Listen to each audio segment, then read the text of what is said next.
David, it's really a pleasure to see you after all I watched and, as I said, spending vacation with not only with my wife but also with your book, Turn the Ship Around, and then followed by watching many films on YouTube, presenting to you on the conference, presenting to you at the Google. So today we are so happy we can have you with us.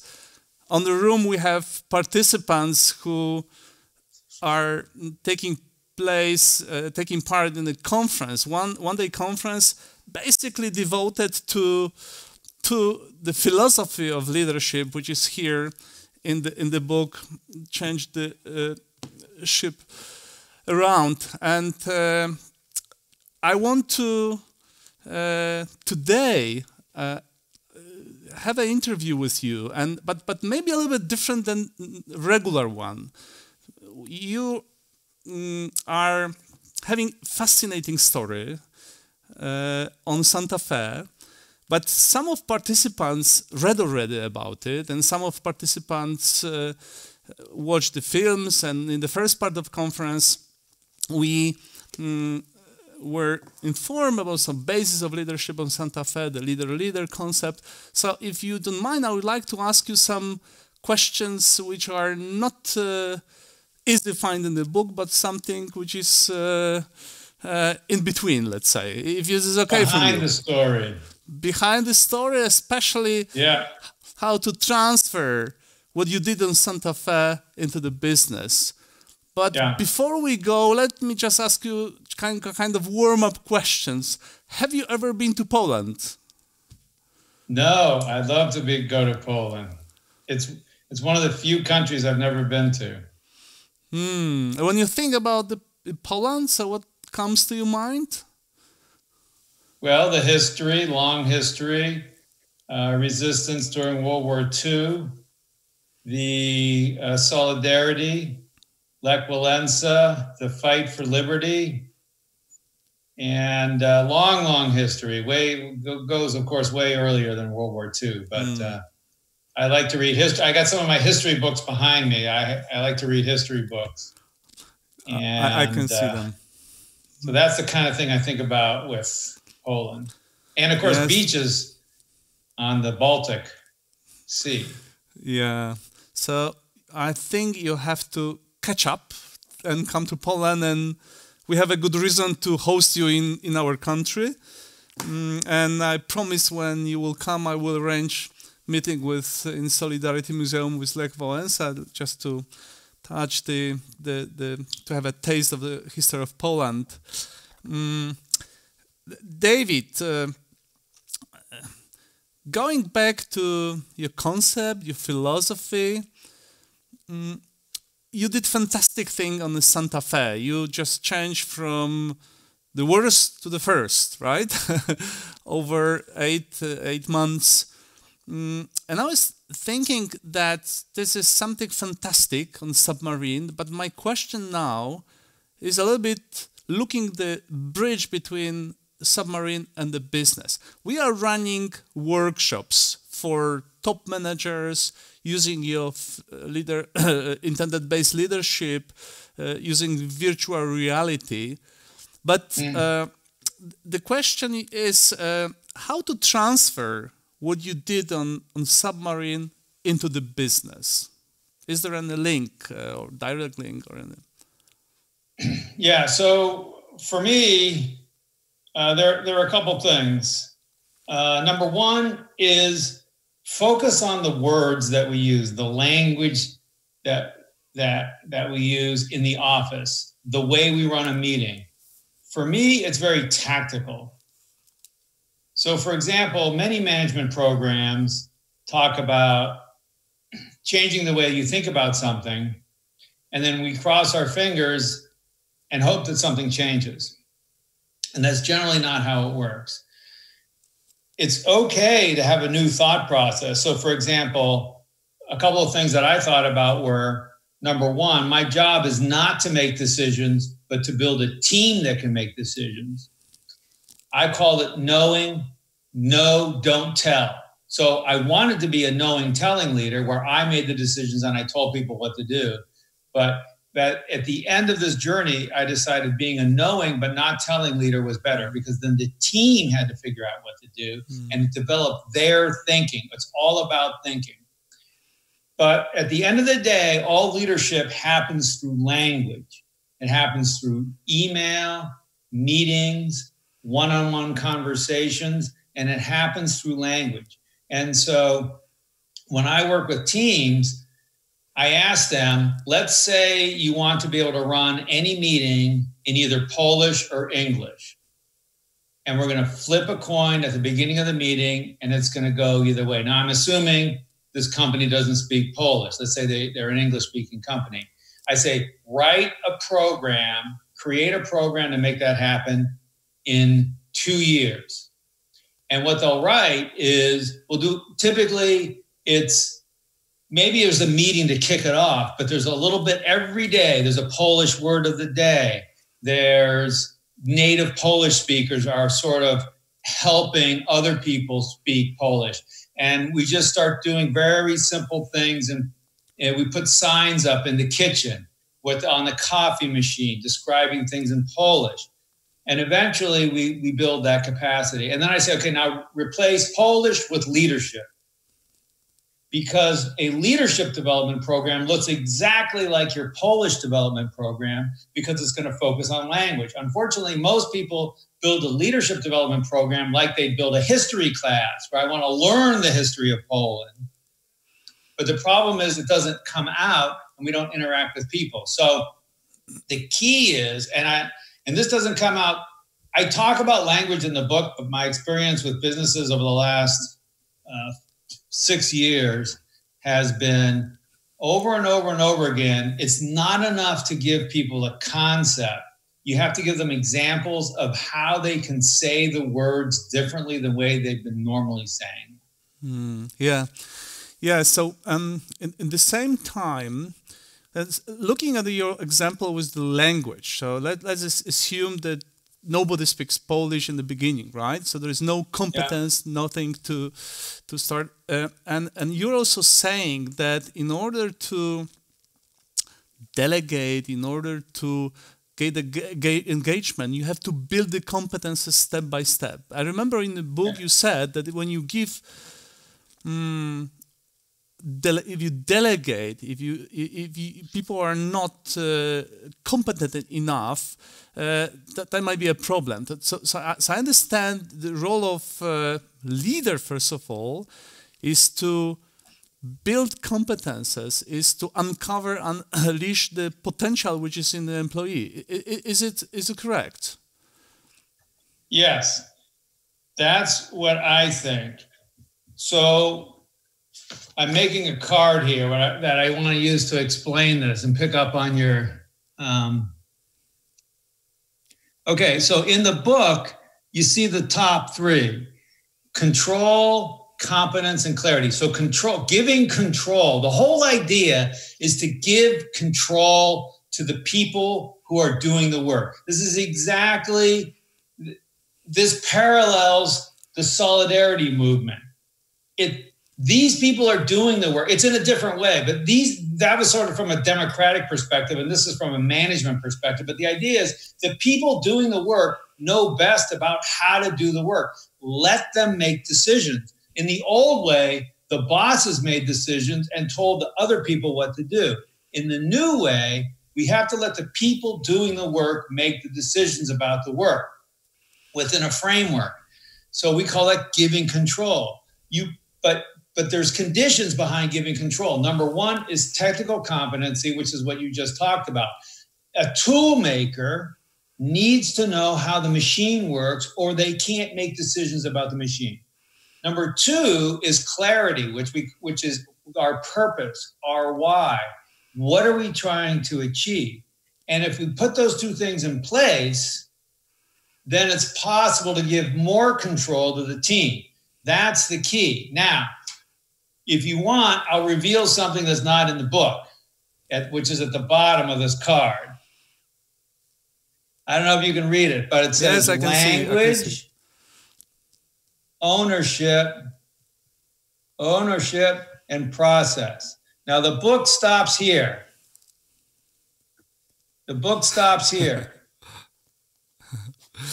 But I've learned that if you want to give control with competence and clarity, it rests on a foundation of clear processes, clear ownership, and clear language. And at the bottom of this whole thing, the bottom of the iceberg is held up by clear language. That's one of the things that we've learned. Yeah. And I didn't really understand that when I wrote the book, because in the Navy, we have clear ownership.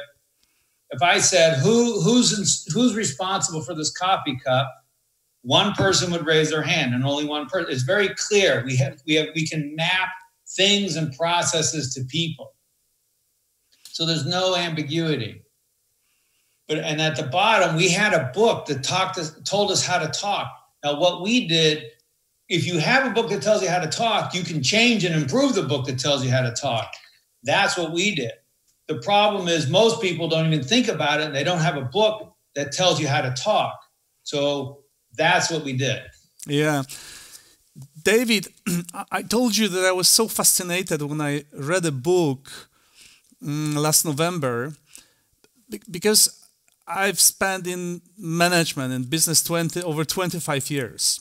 And my first part of my business career, I believe, as it was, kind of hierarchy, decisions, directive, control, and all this stuff. And about 5-6 years ago, I started to transfer the way of managing people by revealing the potential, being more based on trust rather than control, appreciation, inspiration, and many other things. And I see how fantastic results it gives, not only in terms of the business results, but in terms of motivation, engagement, and many other elements. So I said to myself, well, if this is possible on the submarine, it's possible everywhere. And my question now is the following: what to do, or maybe let me start from this question.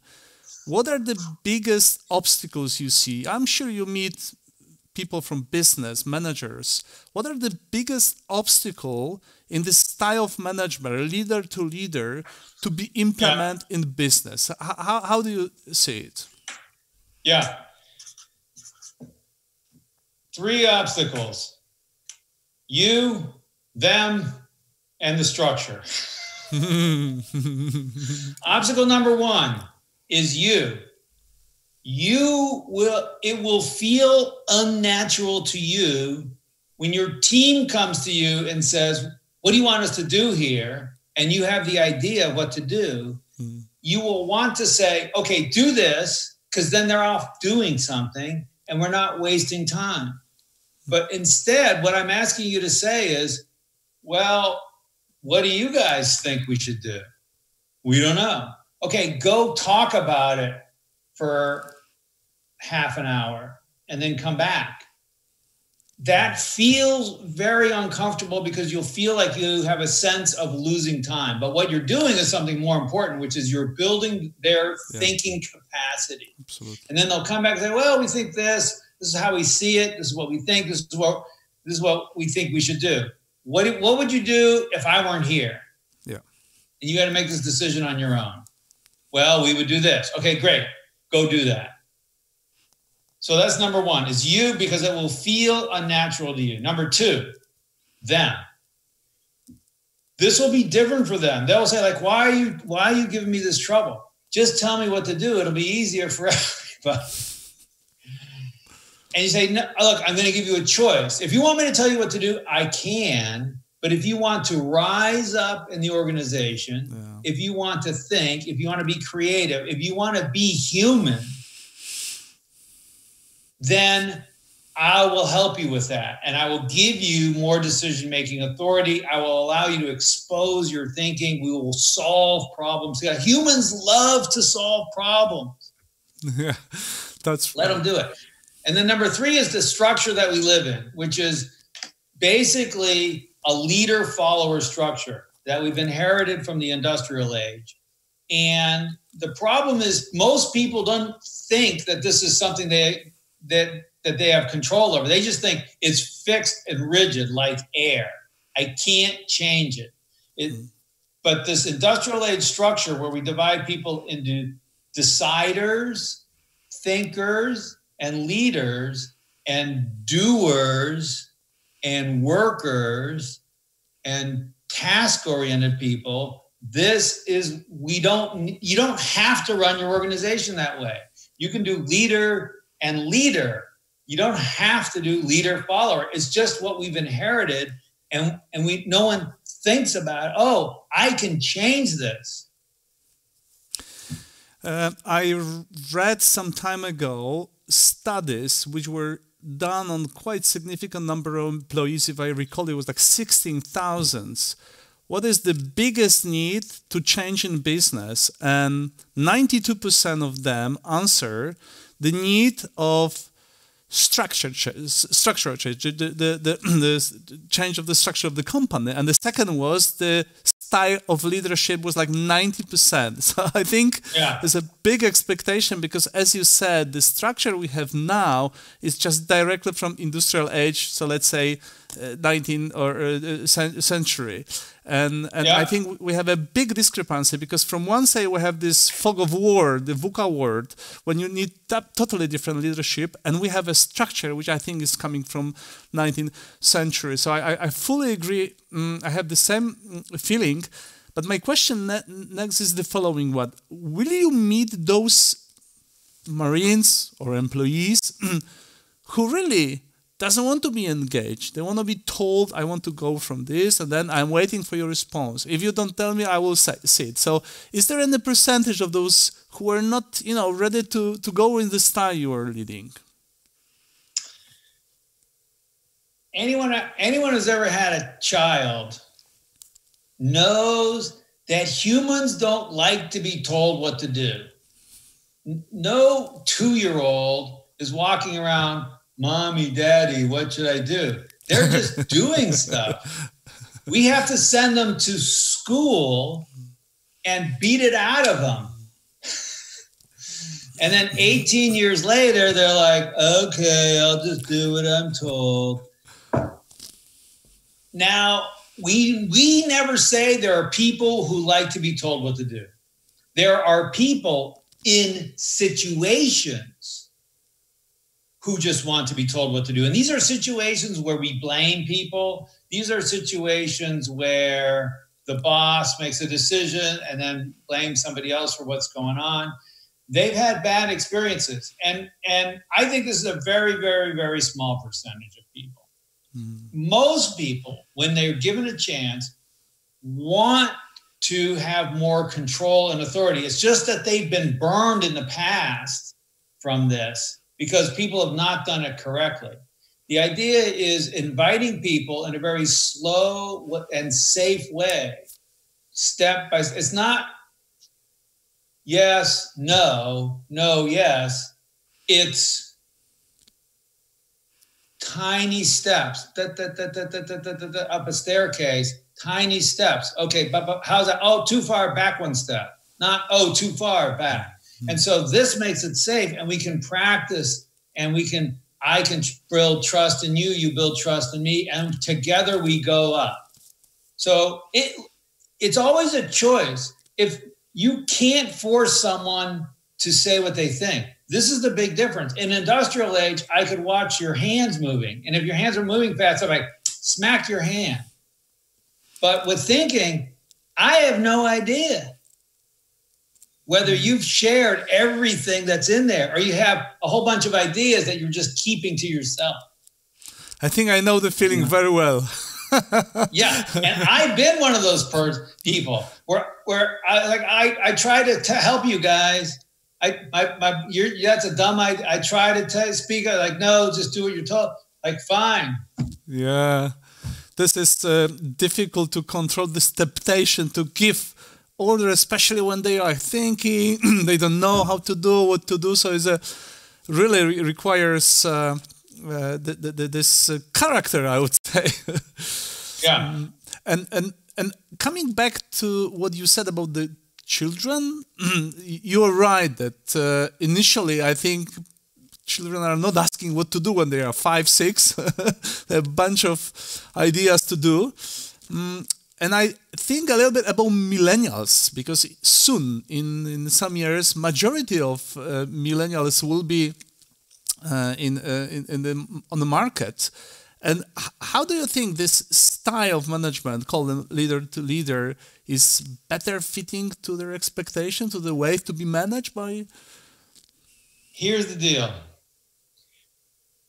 A lot of people are saying, oh, millennials, pull my hair out.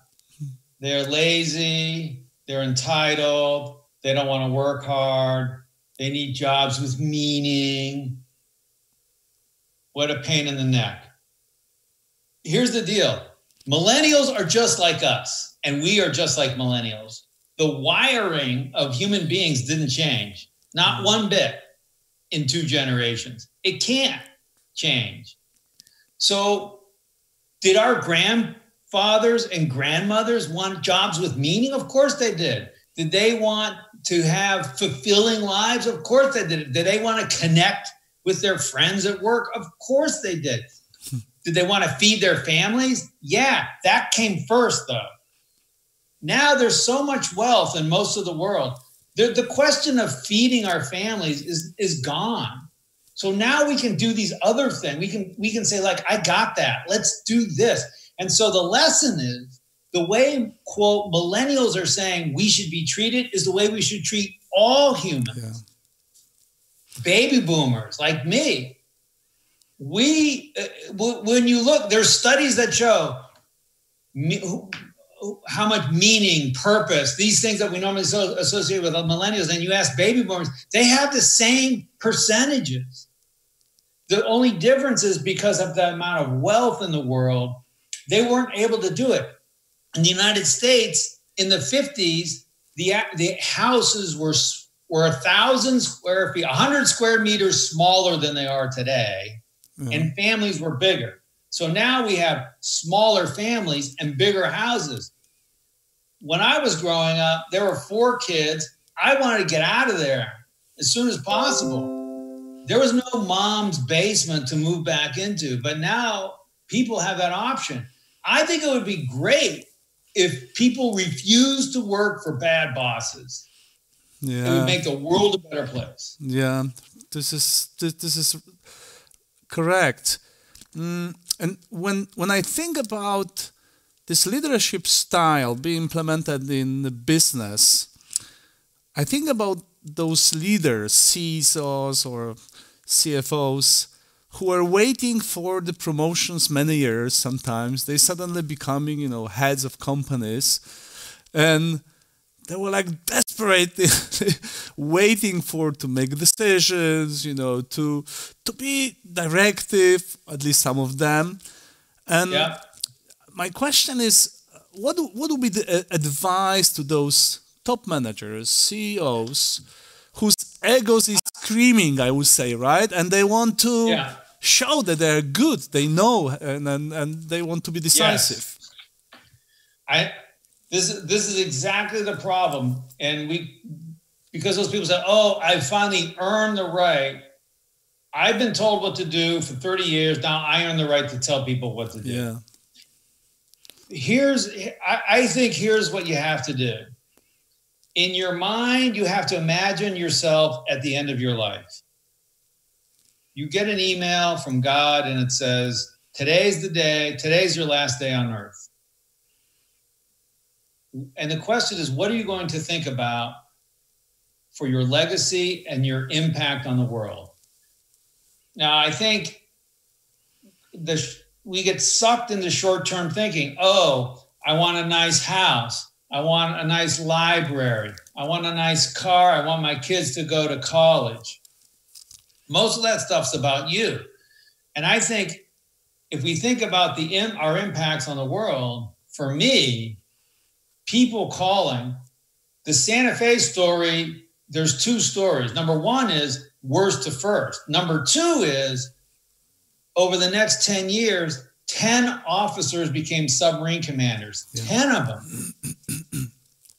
We made more leaders, and those people call me and say, hey, you believed in me. I'm now a submarine commander. You believed in me. I'm starting my own company. You believed in me. I'm the first person in my family to go to college. I got out of the Navy and went to college. Those things matter. And maybe as I'm getting older, they matter more and more to me. I think as a young person, yeah, do that stuff, have success, but then shift your focus so that it's about helping other people. Because in the end, this is what helps you the most. The person who benefited the most from the Santa Fe story is probably me. But my dedication was to build and dedicate myself to helping my team be as good as they could be, just the way they were. But at the end of the day, it still helps me.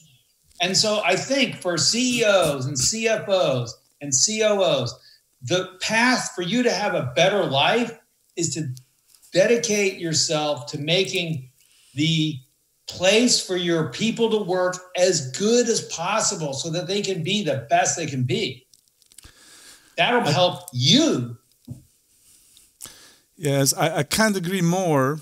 And this somehow relates to the type of servant leadership, right? And the role of manager in this new fog of war. And I can only share that I found bigger satisfaction being a kind of a mentor, inspiring, revealing potential, and this is much more satisfaction than, giving orders and showing them directly. So maybe it's that matter of age, because I believe we have similar age, but not necessarily. This is why it's so important is to share this new style of management among society. Yeah, I agree with you that I like the idea behind servant leadership.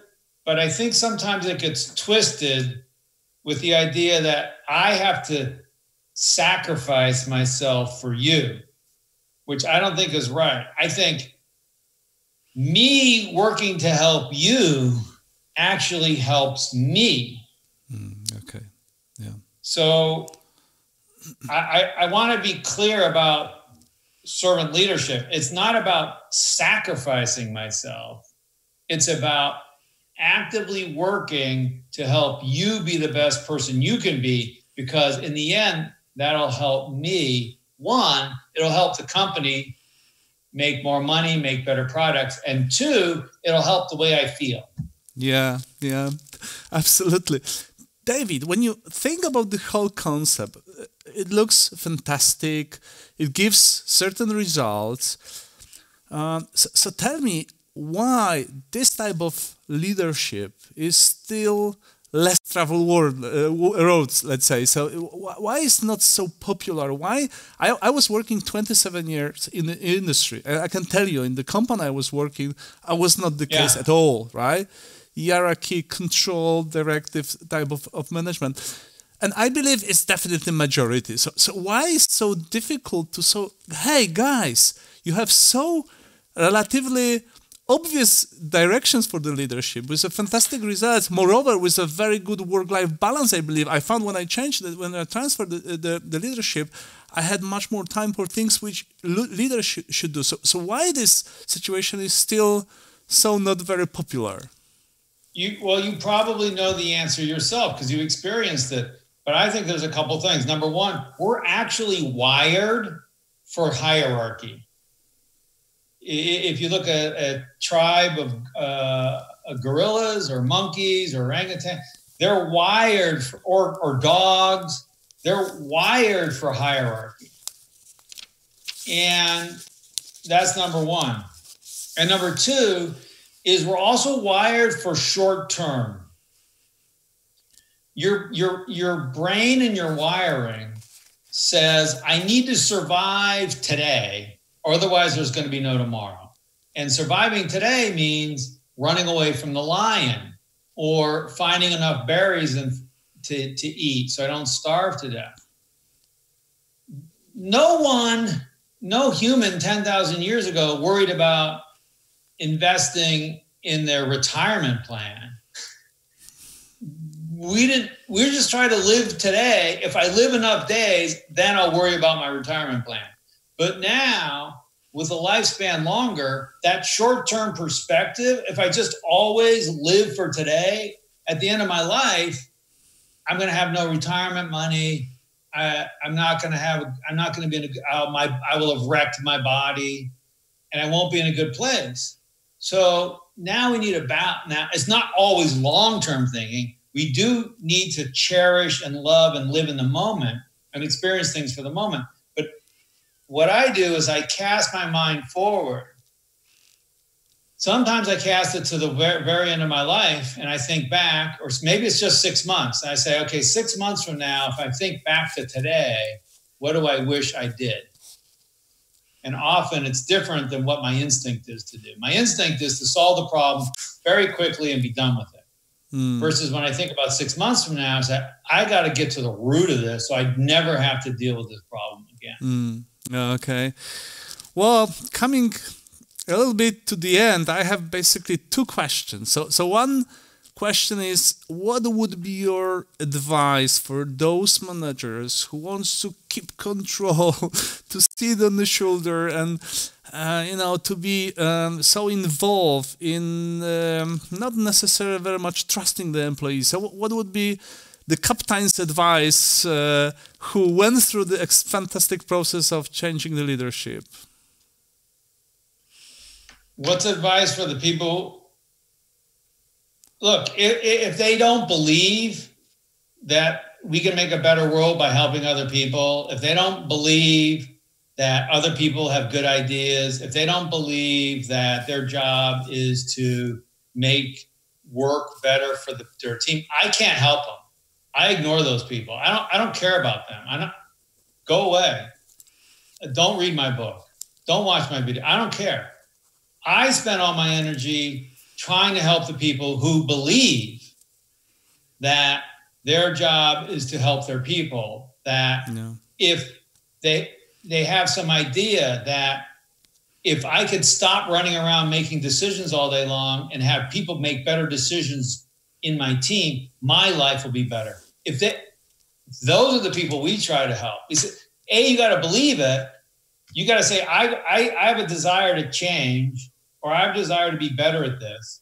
We have tools, ways to think about it, leadership nudges, books, workshops, VR, simulations. We can help you. But if you don't believe it, I'm not going to try and convince you. I can't do that. This is somehow relating to trust in human, right? I think we are underuse the potential of employees generally. Maybe I'm exaggerating a little bit, but at least in the company I know, there's sometimes 10, maybe 20% of potential being used. And we have certain mindset or past experience, as you said, that we are not delegating as much as possible downward during the organization, and people are really making money. They work, but the potential is definitely unused. Would you say so? Yeah, and especially the potential here. We focus on this. We have software companies that talk about having all hands meetings. We don't have all heads meetings. We don't have all hearts meetings. We have all hands meetings. It makes no sense. And so we optimize for doing stuff, not thinking. And I think this is one of the biggest mindsets. Oh, why? Oh, well, look, they didn't go to college. They didn't go to university. I did. So I'm smarter. No, you might have more education, but you're not any smarter than they are. And they're closer to the problem. And they spend all day thinking about it because they're doing it all day. So the phrase we say is, don't push information to authority, push the authority for making decisions down to the people who have the information. Those are the people standing on the picket line at Solidarity. They're the machine operators. They're the shipyard workers. They're the people who know what's really going on. Give them the authority to make decisions with the right technical competence and the right clarity, understand what we're trying to do. That's what leadership needs to do. They are closer to the front line. They see better in the fog of war. Yes. You don't see it from the top managerial seats. You have to delegate because they are much more here and now. They are present and they see what is going on. And when we use their potential, the results are fantastic, as you show on the Santa Fe. David, I think the last question. What kind of the competences of leaders of the future you could point out? What are the key competences for now and on, now for the future, which are really key and maybe a little bit different than it was some years ago? Number one, being able to think long term. Number two, being able to see and observe without judging. So, for example, it's the difference between saying, I don't like that plan, and that plan makes me nervous. So the key is to state the world as you experience it. When I see that, I'm nervous. When you say, I don't like that plan, that's coming from hierarchy. That's coming from power. That's a judgment. I'm judging your plan. I'm judging you versus I'm just stating how I feel. So, and sometimes people don't know how they feel. They just react. Oh, that's not a good idea. Okay, well, how did that strike you? And they don't even have the words. So we have to practice those words, and we have to be able to listen better. And I think listening is asking better questions. So, for example, we say, we project our feelings into the question. Is that the right thing to do? Is that going to work? Are you sure about that? So I'm sending a signal. They have to be defensive. They have to defend it versus, how confident are you in this? How sure are you? How likely is that to work? What's your sense of assurity in this? What's your sense of confidence in this? And then they can say, yeah, I'm 80%, I'm 50%, I'm 51%. I think we should launch the product on time. I'm 51% sure about that. Is way different than saying, I think we should launch the product on time. I'm 99% sure. But it starts with you asking the question, how sure are you about launching on time, or how confident are you in launching on time versus, should we launch on time? Yes. I learned everything. This is one of the elements to show confidence is this method from fist to five. Yeah. And I have to tell you that it's fantastic. It's simple, but fantastic. We are using in our workshop, because if you say, I am for or against, it's not telling you the level of confidence, level of engagement. If you say 3, 2, or if you say 4, 5, it makes really difference, right? So this is another technical issue, the technical method we are using to find how much people are convinced about something. David, I could potentially have many more questions, but I respect your time, and I want to really thank you very much in the name of the participants which are on the conference room, and my personnel in the name of Company for Results. We are very much looking forward to see you in Poland. We are promoting the concept of intended-based leadership, internship around, and we are in touch with Chuck and Peter, so it will be our pleasure to host you in Poland, and maybe then we will have time to go deeper and to discuss some other topics. So thank you very much. Thank you. Thanks everybody for listening. Thank you. Bye-bye.